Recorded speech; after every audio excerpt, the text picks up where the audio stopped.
Hey guys, Carla here again. Just wanted to drop in and say hello. I actually don't really have a topic today that came to my mind. I just kind of wanted to say hi, see how everyone was. Maybe just a little bit of encouragement. I wasn't going to talk about this, I don't know, but I guess I will. It's nothing huge, but when you don't feel like working out or when you don't feel like doing something. So number one, I didn't feel like walking. And I didn't even really feel like doing a video, but I don't know, I've been really liking it lately. So thank you all to who have watched and liked and all that good stuff. So that means a lot to me. But when you don't feel like doing something, then what do you do?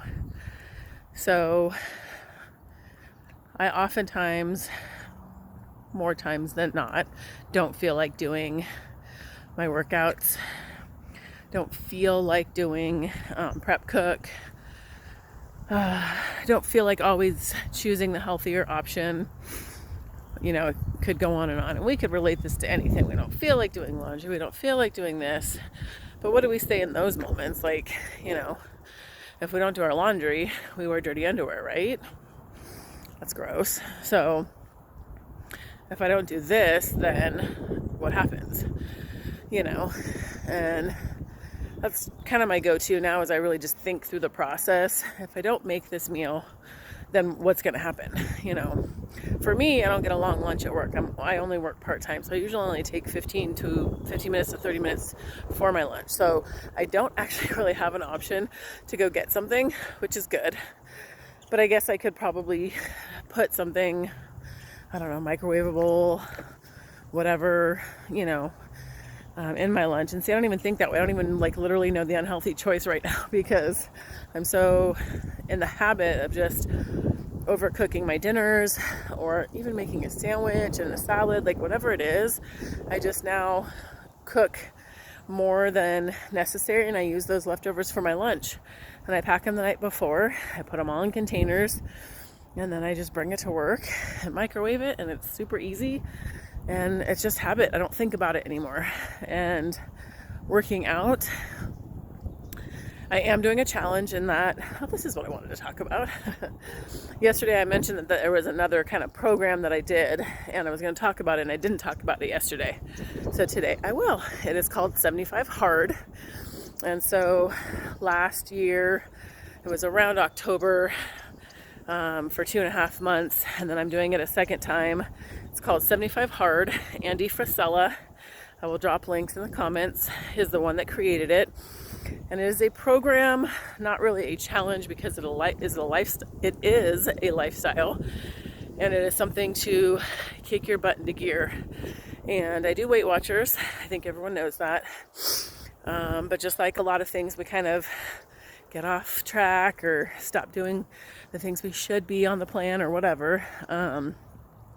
And so my friend Angela, what up, Angela Nelson, introduced me to 75 Hard, and it is a program where you do 2 45-minute workouts a day. One has to be outside, drink a gallon of water a day, read 10 pages of an entrepreneurial or self-help type book a day, follow a diet every day, whatever that might be, whatever your goals are. So mine's Weight Watchers. Follow it to the T. So however that plan is laid out, you follow it to the T. No alcohol. I think that's it for the 75 Hard. You do that for 75 days straight, no breaks. Okay, so yes, 2 workouts a day. That doesn't mean you have to go all crazy intense. So like right now, this is my outside workout, 45 minutes of walking. Sometimes I throw in running and push-ups and sit-ups and whatever else. And then I usually go to the gym for like a body pump class, step class. And those are usually an hour. So that obviously counts for my second 45-minute workout. So that kind of is what kicked me into gear. I needed a lot of discipline. So that provided me with the discipline that I needed for that. So that's what I did, and it really trained me in my brain to do things that I did not feel like doing. And I'm not super competitive, but when I take something on like that, you bet your butt I'm going to do it. So if I say I'm going to do something, I'm going to do everything in my power to do it and do it well, do it to the best of my ability. So I took that challenge on and I finished it during a really crazy time when I was on staff for Wood Badge, which is an adult training in Boy Scouts. Everyone in Boy Scouts should take it. There's my plug. And then I did what's called phase 1. There are 3 phases that you do after you finish and complete 75 hard successfully. I did phase 1, and then Angela was going to do 75 hard again for a second time starting January 1st. And I said, what the heck, I'm going to do it again too. So I am on my 64th day, I think. And so I'm really, really, really, really tired right now because it is a lot of stuff to do. Yes, I pee all the time, every single second, it feels like. But it's really gotten me to my goals, and I love it for that. And it's changed my mindset. It's changed my whole life. It has literally probably saved my life. I was really, really stuck mentally in a place that I just couldn't seem to budge from because I didn't believe I could.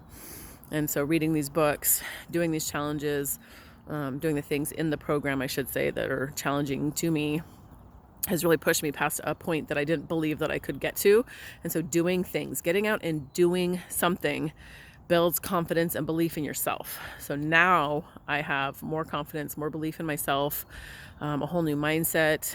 I'm taking in information, obviously 10 pages or more a day, and I love it. I absolutely love it. So I would check him out. He has a podcast that has to deal. It's called MFCEO Project, and that's directly linked with the 75 Hard program. He's doing a new podcast now called Andy AF. And so he is what I listened to last year at the end of the year, and that is what really got me to lose most of my weight. And now I'm switching to Corinne Crabtree. She is just definitely kind of what I need to fill my mind with right now. I still love Andy Frisella. I might go back and actually listen to some of his podcasts. I kind of tend to get on a kick of one person, and then I kind of listen to only them for a little bit. But yeah, I'll post those links in the comments and check it out. It's a really cool program. If you really need something to kind of guide you, you're like, I don't know where to go, I don't know where to start, and you just need to kind of do something, and you're competitive, or you like challenges, or goals and marks to check off. A progress pic, sorry, that is one thing you have to take every day too. So a progress picture of yourself. You don't have to post it or anything like that, but that is the one thing that I was like, oh, really? But it's the one thing that I'm so thankful for, because now I have before and afters, and I don't have a lot of pictures from me at my heaviest, even because I wouldn't even let myself be photographed. So I barely can find pictures at my heaviest.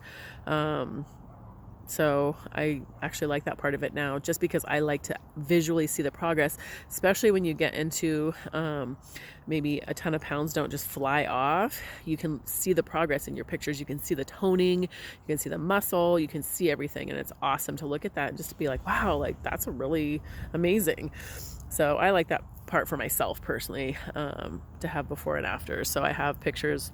I don't even have a lot of pictures when I started Weight Watchers 2 years ago, this March. I don't even have a lot of pictures then. I just wouldn't take them. So I have pictures starting from when I lost about 25 pounds. And that really show my progress. So I'm really glad that I did that program for that reason, to show my progress, and for all the other amazing things that it really just jolted me into. And it's huge for the mentality. It's for mental toughness. That's actually, sorry, I should have kind of explained that a little bit first. It's for mental toughness. It's not really to lose weight specifically, but he uses the workouts and things like that to build the mental toughness, because when you don't want to, or when something gets really hard for you, you push through, things like that. So it's for the mental toughness part of it, and it definitely builds mental toughness. I've done workouts at 4 a.m. in the dark, and I hated every second of it, but I was like, wow, I did that shit. Like, that's cool. So definitely check him out, and I guess that's kind of really all I have to say. I just hope you guys are all doing well, and when you don't feel like it, that's what gets you in the mindset that you need to be, is doing those things. So that's what I do. I don't have to be in that space to do those things. I need to do those things to be in that space after. So when I don't do those things, then it spirals down, right? I feel bad that I didn't do it, that I don't feel good mentally or physically, and I just, and then I'm like, well, screw it, I'll just eat the chocolate or whatever. And nowadays, especially because I'm still on the program right now, 75 hard round 2. It's really easy for me to kind of come back and make different choices because my diet is very flexible in Weight Watchers, but I still have to be careful. So if I eat a few pieces of candy, I can't go like way crazy, just go all out. So I do catch myself a lot easier than I ever did in the past, which is a good habit for me too, to know that I can do that. So but yeah, so just when you don't feel like it, that's when you really should do the things, and you don't have to do something crazy and intense like 75 hard. Just go for a walk, go, whatever you need to do. Listen to a good song and uplifting music or something like that. Like find something that's gonna help you get to where you need to be. Whatever that is. If you need to be in a room quiet with a candle for a little bit, whatever it is, there's no right or wrong way to get in a different headspace, and to be more mentally aware of what you need. Everybody needs something different at different times. So start getting to know yourself and figure that out, and you'll be thankful for it, right? All right, guys, love you. Bye.